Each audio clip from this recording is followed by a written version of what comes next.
فتنہ کا مچایا.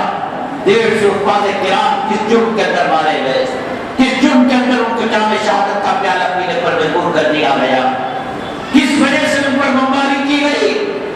ابھی ان کی ماں ان کو لینے آئی تھی, ان کا باپ ان کو لینے آیا تھا, ان کے رشتہ دار دعائیں ان سے لینے آئے تھے. کیا جرم کیا تھا, کیا قصور کیا تھا, کیا غلطی کی تھی, اور اس حرامی میڈیا نے ان خبروں کو کتنا عام کیا.